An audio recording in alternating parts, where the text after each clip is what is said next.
In 1912, after the Balkan Wars, Rhodes and the other Dodecanese islands came under Italian rule. There were about 4,500 Jews in Rhodes at the time. Rhodes became the center of the Italian possessions in the Levant, and Italian Jews settled on the island.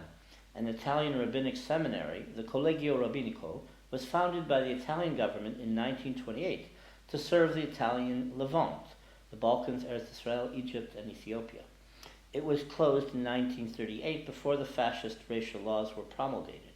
It was headed by such scholars and luminaries as Rabbi Marcus Breger, Riccardo Pacifici, Rabbi Isaiah Zona, and Rabbi Michel Al-Badli. The musicologist Albert Hemzi did important field work with Rhodian Judeo-Spanish-speaking Jews to annotate their knowledge of romances, coplas, and other cultural literary forms and religious musical rituals. Jews who arrived in Rhodes after 1919, 103 families from Bulgaria, Greece, and Turkey, were expelled, and most of them sailed for Tangier in 1939. They were stripped from their Italian citizenship. Others later fled in the face of discriminatory measures, mainly to the Belgian Congo and Rhodesia, where Rhodian enclaves had existed since the 20th century.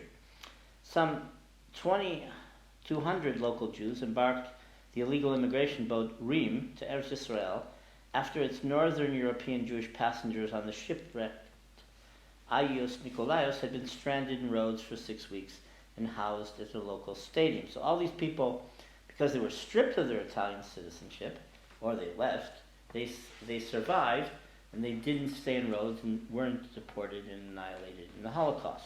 You have two pictures of the Jewish quarter in Rhodes, the Juderia.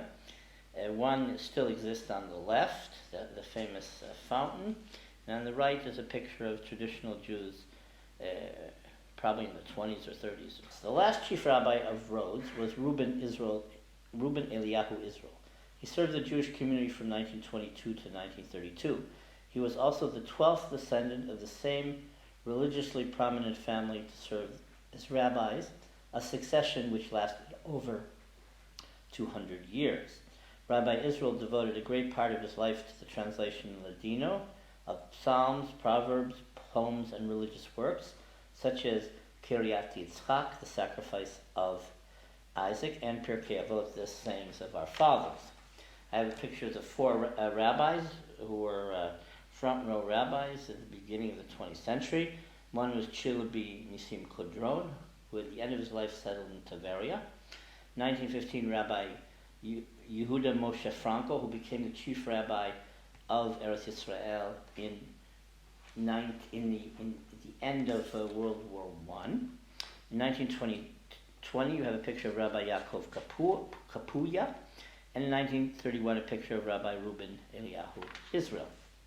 After the capitulation of Italy to the Allies in September 1943, the Germans occupied Rhodes, and on the 24th of July 1944, deported to Auschwitz all of the 1,820 Jews who were left on the island. Only 179 survived. UN Secretary General and Austrian President Kurt Waldheim, then a young Wehrmacht German Army intelligence officer, was present for the collection of gold when the Rhodian Jews were interned at the Chemenlik warehouses, formerly an early Ottoman aeronautical base, and assisted in arranging logistics for the deportation to the Khaizari camp in Piraeus, from which they were deported to Auschwitz-Birkenau. 29-year-old Turkish consul and righteous Gentile Salah al-Din Ulkaman saved some 46 Jews from deportation. These were Jews who were Turkish nationals or married to Turkish nationals or their children. The Italian government's anti-Semitic laws in September 1938 caused 2,000 Jews to flee Rhodes, half the population. Italy allowed Germany to share control of Rhodes. In September 1943, the Italian military surrendered control completely to the Germans. On July 18, 1944, the male Jews of Rhodes, aged 16 and older, were ordered by the German military to appear with their identity cards and work permits at the Air Force Command Center. The men that assembled the next day were brutalized and threatened. Their permits and IDs were taken from them, and they were herded into the basement of the building. On July 19th, the remaining Jewish women and children were ordered to appear with their valuables. Once they did, their valuables were stripped from them.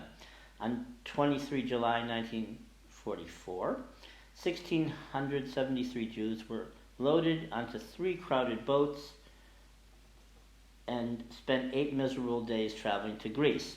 Once on the mainland, the Jews were herded into cattle cars.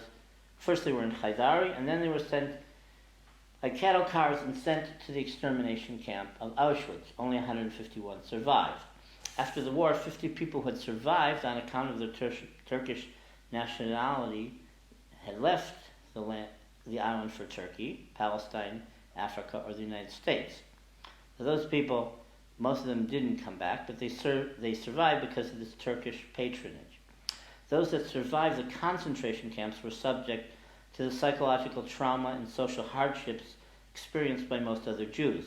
The Jewish community was reestablished in Rhodes thanks in a large part to the Central Board of Jewish Communities in Greece that encouraged and supported 20 Jewish families to settle on Rhodes. To keep a Jewish community, the Jews had to settle 20 families in a given place. So it was a calculated settlement, and it continued, because to maintain property and to get government allocations, they have to have a critical mass of 20 families. In the early 21st century, there were only 37 Jews in all of Rhodes. Rhodes was home to 6 synagogues, the oldest, Kahal Kadosh Gadol, dated back to the 15th century, but was destroyed in World War II. Most of the others were founded in the 19th century. Today there's a Jewish museum in Rhodes, and there's a reconstructed Jewish cemetery.